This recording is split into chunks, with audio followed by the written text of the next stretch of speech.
मेरे बंदो, तुम्हारे करतूतों की वजह से, तुम्हारे गलत कामों की वजह से तुम्हारे दिलों के ऊपर पर्दा पड़ चुका है।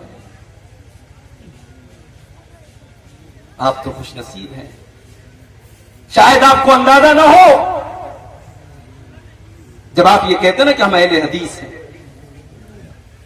तो ये कोई मजाक नहीं है मेरे भाई। अल्लाह ने आपको बहुत सारी गंदगियों से बचाया है। उत्तर प्रदेश में आओ, बनारस से 200 किलोमीटर की दूर पर एक दरगाह है, नाम है कचौछा शरीफ। हर जुमेरात को औरतें जाकर के सजदा कर रही हैं। और आगे बढ़ो, लखनऊ के करीब देवा शरीफ, रंडी का नाच होता है वहां देवा शरीफ के उर्स के मौके पर।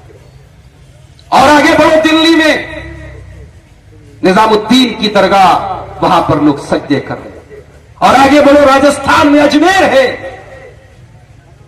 मस्जिद बगल में है, अल्लाह के दर पे सजदा करने वाले नहीं हैं, मगर ख्वाजा मोइनुद्दीन चिश्ती अजमेरी की कब्र पर लाखों लोग सजदा कर रहे हैं।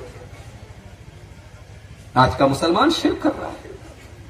उसके बाद कहता है कि मुझे जूते क्यों पड़ रहे? तुझे जूते, तुझे अल्लाह ताला ने जिस चीज का तुझे जिम्मेदार बनाया था, ला इलाहा इल्लल्लाह, तूने उस ला इलाहा इल्लल्लाह की को खत्म कर डाला। तूने इतना शिर्क किया है और अल्लाह को छोड़ करके गैरों के दर पर तूने अपनी पेशानियों को इतना जलील किया है कि अल्लाह ताला अगर चाहे तो तुझे सफे हस्ती से मिटा।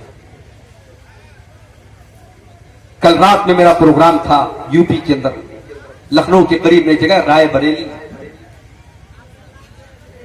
मुझे वहां के नौजवानों ने दावत दी, कहा शेख साहब हमारे यहाँ बिल्कुल अहले हदीस नहीं है, 2-4-5 घर के लोग हैं, आप आइए। पूरा इलाका कब्र परस्तों का इलाका, मोहब्बत रसूल के मौजू पर वहां मेरी तकरीर हुई। बड़ा अच्छा कस्बा है यूपी का रायबरेली, बड़ी तरक्की पे है वहां के मुसलमान। मुसलमान तो हैं, कौन से मुसलमान हैं अल्लाह को छोड़ करके गैरों के घर पर सर झुका। दीपावली का त्योहार आया, हमारे कितने मुसलमान गैर मुस्लिमों को मुबारकबाद भी दे रहे थे और बड़े बड़े बैनर लगा रहे थे। इसी बिहार में सीवान में एक जगह मैंने देखा, बैनर लगा था, कोई मुसलमान दुकानदार अपने गैर मुस्लिम भाइयों को दिवाली की मुबारकबाद दे रहा था और बैनर पे लिखा था, मां लक्ष्मी आप पर कृपा करे। यानी मुसलमान को यह भी पता नहीं है कि तौहीद का मतलब क्या है और शिर्क का मतलब क्या है, और कौन सी चीज ऐसी है जो उसकी तौहीद को बर्बाद कर देती है। कुछ बेशरम मुसलमान हैं, कहते हैं अरे हम तो बिस्मिल्लाह पढ़ के सब खा लेते हैं। गैरुल्लाह के नाम पर कोई मुर्गा ज़बा किया गया, गैरुल्लाह के नाम पर बकरा ज़बा किया गया, गैरुल्लाह के दर पे चढ़ाई गई मिठाई आई, ये बेशरम बिस्मिल्लाह पढ़ के खा लेता है। कल को सुअर का गोश्त तेरे सामने आएगा तो बिस्मिल्लाह पढ़ के खा लेगा। कल को शराब तेरे सामने पेश की जाएगी तो बिस्मिल्लाह पढ़ के पी लेगा। जितनी हराम शराब है और जितना हराम सुअर का गोश्त है, उतना ही हराम एक मुसलमान के लिए वो चीज है मेरे भाइयों जिस चीज पर गैरुल्लाह का नाम नहीं जानते हमारे मुसलमान। आजकल बड़ा मीडिया में एक मामला चल रहा है, दिल्ली के अंदर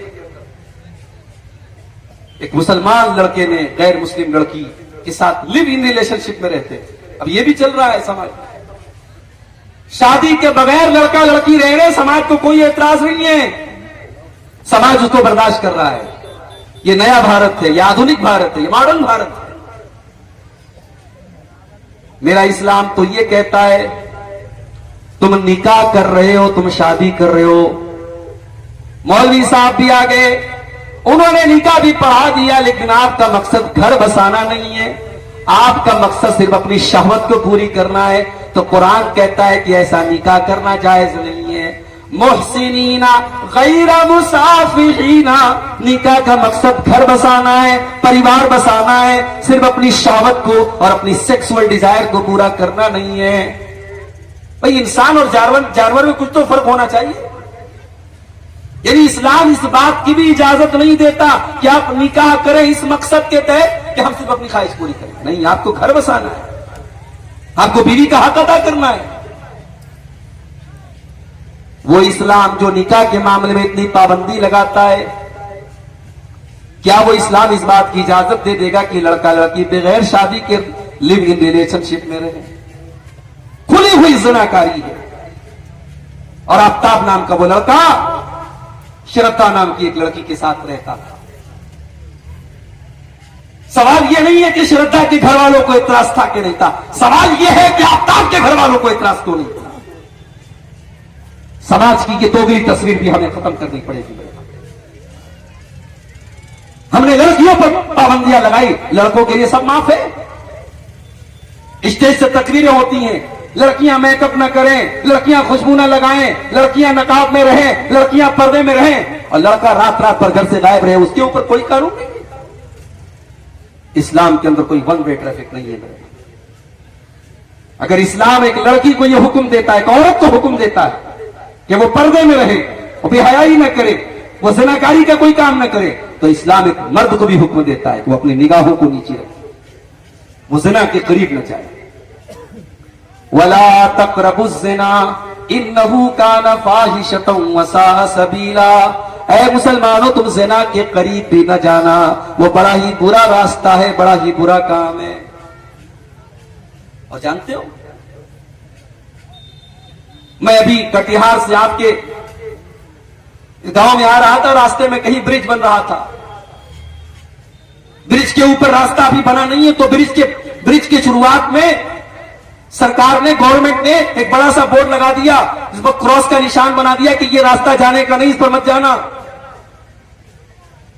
इसलिए कि अगर वो निशान नहीं लगेगा, हो सकता है रात का टाइम है, ड्राइवर को पता ना हो, वो ब्रिज पर गाड़ी चला दे और आगे जाकर के एक्सीडेंट हो जाए। इस्लाम ने अगर ये कहा कि जिना का रास्ता खराब रास्ता है, तो इस्लाम ने इस रास्ते पर जगह जगह बोर्ड भी लगाए हुए। घर में देवर भी रहता है, भाभी भी रहती है, इस्लाम ने ये हुक्म दिया। अल्लाह के नबी ने फरमाया, इय्याकुम वद्दुखूल अलन निसा।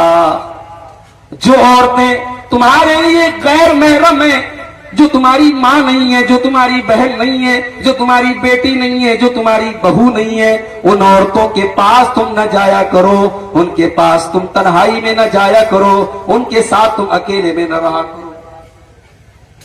नबी ने एक लफ्ज कह दिया, जीजा को मना कर दिया गया वो साली को बाइक पर बिठा के सैर न कराए, देवर को मना कर दिया गया वो भाभी के साथ बाइक पर न बैठे, वो अकेले कमरे में भाभी के साथ न बैठे। ये तो हमारे इंडिया का कल्चर है, भाभी मां समान होती है। इस्लाम की नजर में भाभी मां समान नहीं होती। इस्लाम की नजर में भाई के